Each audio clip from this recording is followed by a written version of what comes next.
Hey everyone, happy Thanksgiving. Just wanted to give you a little video before the holiday.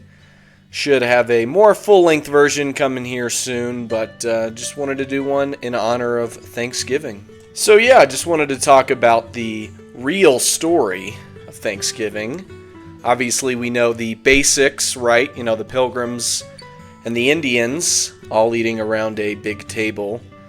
But the story is a little bit richer than that. It's not as simple, and in many ways it's even cooler. So just wanted to share that with you. I always like to read about this. I think Thanksgiving really is one of, if not the most underrated holidays. One, its historical kind of component there I think is the most interesting non-religious holiday, right? But yeah, I just think it's a great holiday. Thanksgiving food is underrated as well. It's not bad. Turkey is good. Everyone's annoying if they say otherwise. But yeah, I just wanted to read you a little quick snippet of what Thanksgiving was like. So, you know, when the day arrives and you're tempted to not care at all about history and just watch football all day like a fat piece of shit, yeah, maybe you could, come back to this video, listen, and take true inspirations. So before I read, real quick, I just want to give a little context as to who I'm talking about here. So the Pilgrims go to New England, Plymouth, in 1620. Their leader is a man named William Bradford. He's the governor of Plymouth Colony. And they meet, they're like friends, along with Squanto. Squanto's like their translator into English. He's, the famous welcome Englishman, even though that actually wasn't him, but Squanto is the translator. And then the leader of the group of Indians, they're the Pokanokets. They are part of a Wampanoag culture, and their leader is a man named Massasoit. And so that's who I'm referencing, and there's a couple things that happen before Thanksgiving, right? Like the Pilgrims find some corn, and they eat it, and it turns out it was the Indians, but they pay them back. And Massasoit gets sick, and they send people to help him. Massasoit warns them another tribe's going to attack them, so they fuck that other tribe up together, and all kinds of stuff. So that's what I'm referencing. You may not understand other particular names like Edward Winslow or the Narragansetts, but it kind of makes sense in context. So if you're interested, I just encourage you to look into it a little bit more. So here we go. So with that being said, I will go ahead and start reading. So this is again from Nathaniel Philbrick's Mayflower.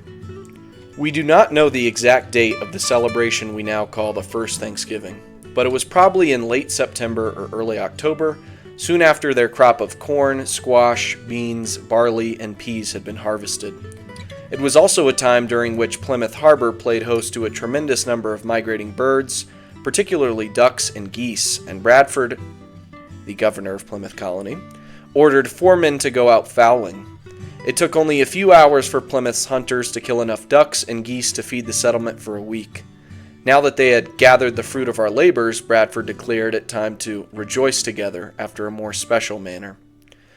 The term Thanksgiving, first applied in the 19th century, was not used by the Pilgrims themselves. For the Pilgrims, a Thanksgiving was a time of spiritual devotion. Since just about everything the Pilgrims did had religious overtones, there was certainly much about the gathering in the fall of 1621 that would have made it a proper Puritan Thanksgiving. But as Winslow's description makes clear, there was also much about the gathering that was similar to a traditional English harvest festival, a secular celebration that dated back to the Middle Ages in which villagers ate, drank, and played games. Countless Victorian-era engravings notwithstanding, the Pilgrims did not spend the day sitting around a long table draped with a white linen cloth, clasping each other's hands in prayer as a few curious Indians looked on. Instead of an English affair, the first Thanksgiving soon became an overwhelmingly native celebration when Massasoit and 100 Pokanokets, more than twice the entire English population of Plymouth, arrived at the settlement and soon provided 5 freshly killed deer. Even if all the Pilgrims' furniture was brought out into the sunshine, most of the celebrants stood, squatted, or sat on the ground as they clustered around outdoor fires, where the deer and birds turned on wooden spits and where pottages, stews into which varieties of meats and vegetables were thrown, simmered invitingly. In addition to ducks and deer, there was, according to William Bradford, a good store of wild turkeys in the fall of 1621. Turkeys were by no means a novelty to the Pilgrims. When the conquistadors arrived in Mexico in the 16th century, they discovered that the Indians of Central America possessed domesticated turkeys as well as gold. The birds were imported to Spain as early as the 1520s, and by the 1540s they had reached England. By 1575, the domesticated Central American turkey had become a fixture at English Christmases. The wild turkeys of New England were bigger and much faster than the birds the Pilgrims had known in Europe, and were often pursued in winter when they could be tracked in the snow. The Pilgrims may have also added fish to their meal of birds and deer. In fall, striped bass, bluefish, and cod were abundant.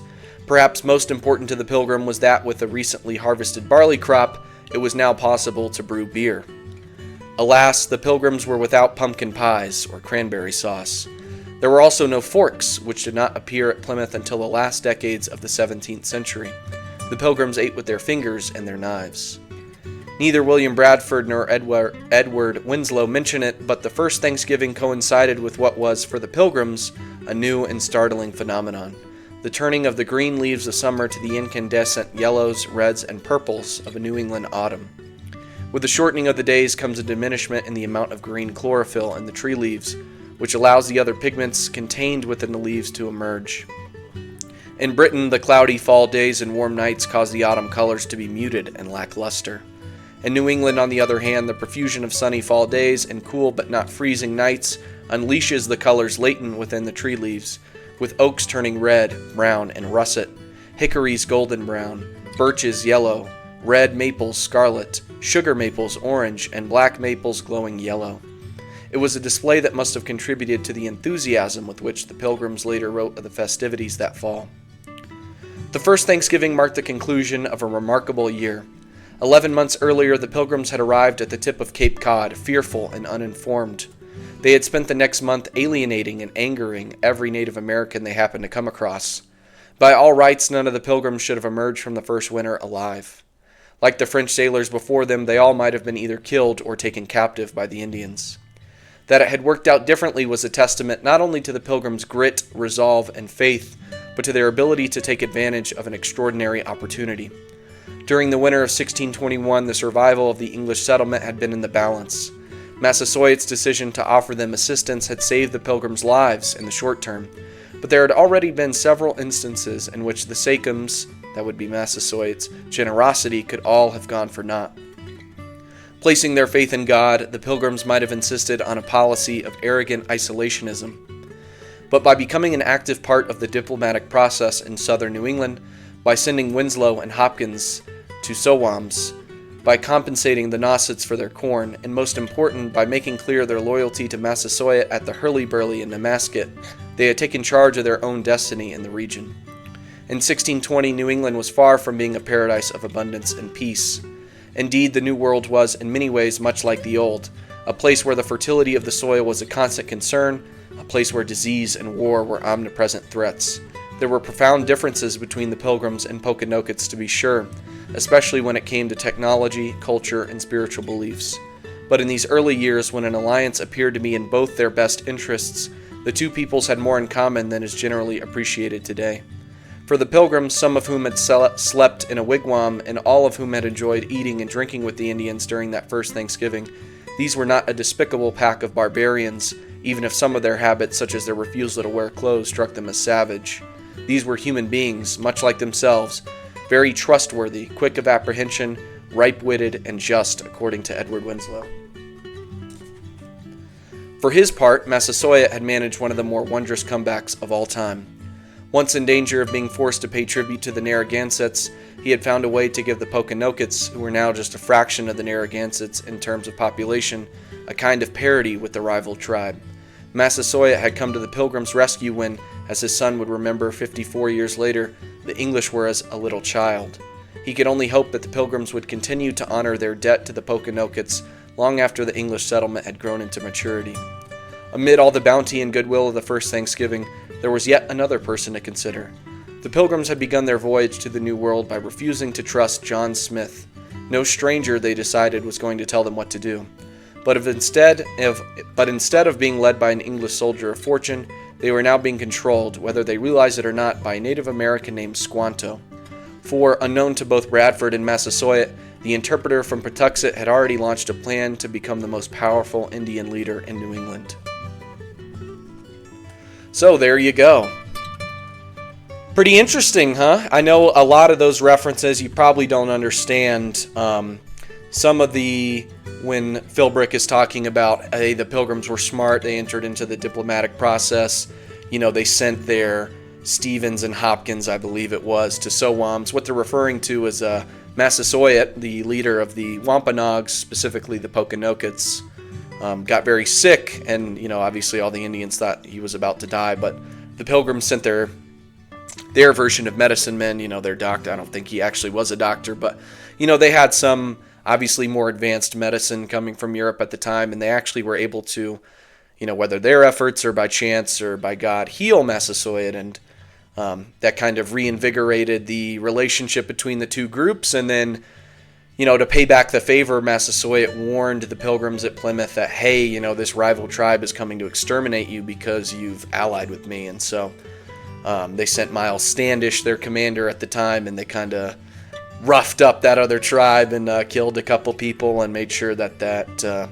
leader never tried it again. So yeah, that's what's being referred to there. But yeah, really cool story. Not to extend it too far, but that's what happened. Wonderful story, amazing American tradition, and I hope all of you have a lovely Thanksgiving.